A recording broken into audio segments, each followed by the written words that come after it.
Planning a trip to Europe this year? Watch this before you book, because new border rules, surprise fees, and digital authorizations could stop you from boarding your flight or cost you hundreds. You'll learn every major change affecting US, Canadian, and UK travelers, including new fees, biometric systems, airline rule updates, and a bonus trend that could actually save you money. 1. ETIAS, Europe's new travel authorization system. If you're planning a trip to Europe anytime soon, there's a new digital gatekeeper you'll need to pass through. It's called ETIAS, short for the European Travel Information and Authorization System. Think of it as Europe's version of America's ETA, a quick online check that determines if you're cleared to enter the Schengen zone. After several delays, first 2022, then 2024, then 2025, ETIAS is now officially scheduled to launch in late 2026. Yes, it's been pushed back again, but when it finally goes live, it's going to affect millions of travelers from visa-exempt countries like the United States, Canada, and the UK. Here's how it works. Before your flight, you'll go online, fill out a short form about your travel plans and background, and within minutes, you'll receive a digital authorization valid for 3 years. During that time, you can visit Europe as often as you like without reapplying, as long as each stay is under 90 days. Now here's what makes it important. It's not a visa, but it is mandatory. If you show up at the airport without ETIAS approval, you can be denied boarding before your plane even leaves the gate. So this little online form is essentially Europe's new digital checkpoint. One extra click between you and your next adventure. Think of it as Europe's digital gatekeeper. One more step before your boarding pass gets you anywhere. 2. ETIAS fee increase. What it really costs. Now, let's talk about the part everyone cares about. The cost. When ETIAS was first announced, travelers were told it would cost just $7 or about $8 USD. But that's changed. The new official fee is $20, roughly $23 per person for travelers aged 18 to 70. That's almost 3 times the original estimate. The European Union says this increase is meant to help fund border security and immigration improvements. But many travelers see it as just another hidden travel fee added to an already expensive trip. On the bright side, your ETIAS authorization remains valid for 3 full years, so if you're a frequent traveler to Europe, you'll only need to pay once for multiple trips. Still, for families or group travelers, those fees add up quickly. A small but noticeable cost you'll need to factor into your vacation budget. Would you pay $23 just for permission to enter Europe? Or do you think this should be included in your airfare? Let me know your thoughts in the comments below. 3. EES, biometrics, replace passport stamps. Here's a major update that's going to change the way you physically enter Europe. Starting October 12, 2025, the European Union is officially launching the Entry-Exit System, or EES. This system is set to replace traditional passport stamps with full biometric checks, meaning your face and fingerprints will now be scanned every time you cross an EU border. This new process applies to all non-EU citizens, including Americans, Canadians, Australians, and UK travelers, no matter how short your trip is. Every time you enter or leave the Schengen zone, your biometric data will be recorded in a secure digital database, creating a precise record of when you entered and when you left. The goal is twofold. First, to prevent overstays, and second, to speed up border crossings in the long run. But, and this is important, during the initial rollout, expect things to move a bit slower. Border agents will still be learning how to use the new scanners, and travelers may face longer lines at immigration checkpoints, especially at busy airports like Paris, Rome, or Amsterdam. So here's the travel hack. If you're flying to Europe anytime near or after October 2025, plan extra time at the airport. Arrive early, keep your passport ready, and be patient as the new system takes effect. Once the process stabilizes, it should eventually make travel smoother and faster for everyone. Think of it as the end of passport stamps and the start of digital border control across Europe. 4. UK ETA, Britain's digital gatekeeper. Now let's talk about the United Kingdom, which has its own system separate from the EU. The UK Electronic Travel Authorization, or ETA, officially launched in November 2023, and unlike ETIAS, it's already active right now.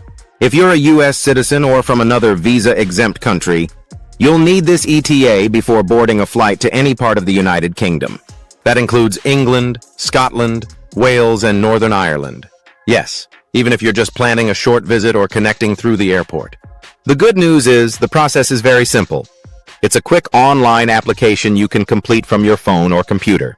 Once approved, your ETA is valid for 2 years, allowing unlimited entries during that time. So whether you're connecting through London Heathrow, heading to Edinburgh to see the castles, or exploring the coast of Wales, this little digital pass is now your new key to the UK. In short, no ETA, no entry. Think of it as Britain's post-Brexit version of a digital welcome mat. 5. UK ETA fee hike. Plan ahead. Let's talk about another fee that's quietly gone up and could easily catch you off guard. As of April 2025, the UK ETA fee increased from £10 to £16 per traveler. It may not sound like much, but when you combine it with the upcoming ETIAS fee for Europe, that's about $40 per person just for entry authorizations, before you've even booked your hotel or bought a meal. Now here's a bit of good news. If your flight connects through the UK, but you stay airside, meaning you don't pass through passport control or officially enter the country, you don't need an ETA.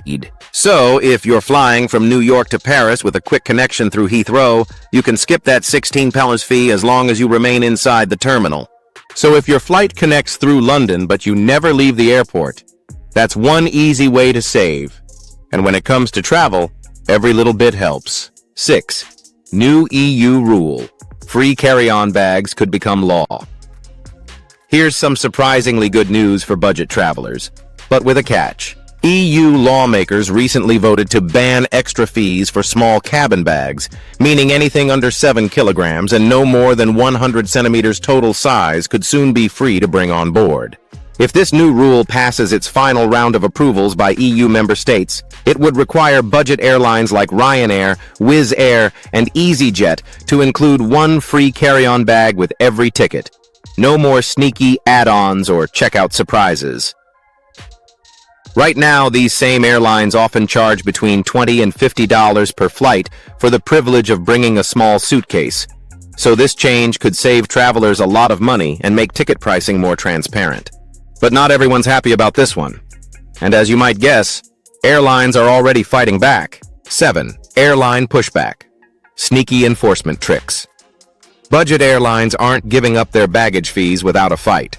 Carriers like Ryanair and Wizz Air are already finding new ways to protect their profits, and that means tougher enforcement at the gate. They've increased staff bonuses for catching oversized or overweight bags, from $150 to $250 per bag with no monthly cap. In other words, the more passengers they catch, the more they earn.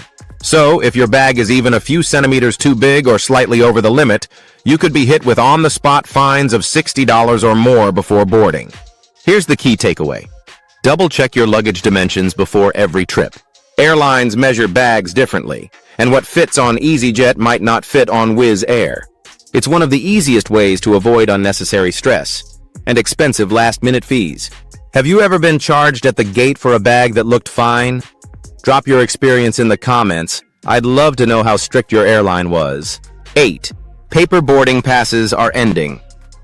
If you're flying Ryanair anytime soon, take note.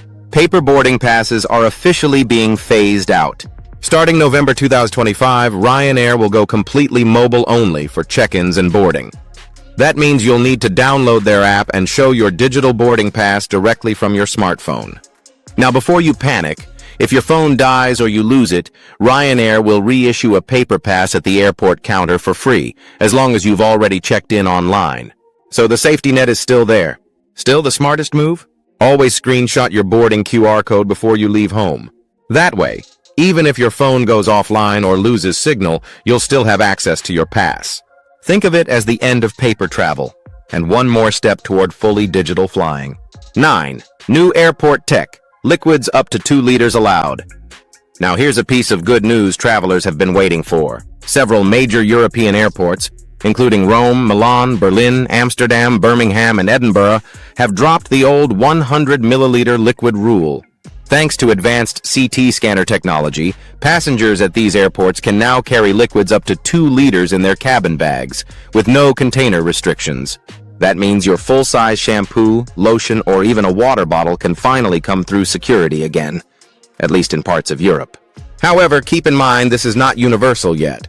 Many smaller European airports still enforce the old limits. And in the United States, the TSA 100 milliliter rule still applies everywhere. So always check your departure and connecting airport rules before packing your liquids. Finally, a travel update that actually makes life easier, not harder. 10. TSA Pilot Program. Faster U.S. connections. Here's something U.S.-bound travelers are going to love. In July 2025, the TSA launched a pilot program that allows select flights from London Heathrow to skip rescreening when connecting in the United States. So far, it only applies to American Airlines flights to Dallas-Fort Worth and Delta flights to Atlanta. But if you're on one of these routes, you can head straight to your connecting gate after customs. No second TSA security check required. This new process can save 30 to 60 minutes and a lot of airport stress. If the pilot is successful, the TSA plans to expand the program to more routes and airports in 2026. If this rolls out globally, it could be a game changer for anyone tired of sprinting between terminals in the U.S. 11. Tourist restrictions and strikes. The fine print. Before you hit book now on that European getaway, here's the fine print you need to know. Several popular destinations have introduced new restrictions to fight over tourism, and they're already in effect. In Venice, day trippers now have to pay a 5 hour entry fee on peak travel days. Barcelona is phasing out thousands of short-term vacation rentals, and Amsterdam has raised its tourist taxes to some of the highest in Europe. Meanwhile, labor unrest continues to cause issues, especially in France, where air traffic control strikes have led to repeated flight cancellations and delays across Europe. So here's your travel hack. Always check official government advisories and monitor your airline's alerts daily, especially in the week leading up to your trip. A little preparation can save you from a lot of airport chaos. Europe's still open for travel, but staying informed is your best ticket to a smooth trip. Bonus. Europe's green travel revolution. Here's something refreshing amid all the rule changes. Europe is leading a green travel revolution. Across the continent, governments are pushing to make travel cleaner, cheaper, and more sustainable. You'll soon see new discounted rail passes designed to replace short-haul flights and reduce carbon emissions. At the same time, night train networks are expanding, connecting major cities like Paris, Berlin, Vienna, and Rome, giving travelers more comfortable, scenic overnight options. And there's more. Several regions are introducing green tourism taxes, where a small part of your stay goes toward funding local eco-projects, from restoring nature reserves to supporting low-emission transport systems. So while the new travel rules may feel like red tape, the bigger picture is promising. Europe is quietly building a greener, more connected way to explore by 2026. Travel's next chapter isn't just about convenience, it's about sustainability and smarter exploration. Your next step, so let's wrap up everything we've covered. Europe's ETIAS and EES systems are bringing in a brand new digital entry era, changing how non-EU travelers are screened and approved. The UK's new ETA adds one more layer, and yes, it's mandatory and pricier than before. We've also seen major updates across baggage rules, airport security, and even the way sustainability is shaping travel. All reshaping how you'll fly, pack, and move around in 2025 and beyond. If you found this video helpful, make sure to subscribe to MilesAndHacks and turn on notifications because the next 12 months are bringing even more travel rule changes, and we'll break them down before they catch you off guard. And before you go, tell me in the comments, where in Europe are you planning to travel next? I'd love to know which destinations are on your list for 2025. Smart travelers don't just adapt, they stay ahead. So keep learning, keep exploring, and travel smarter every time you fly.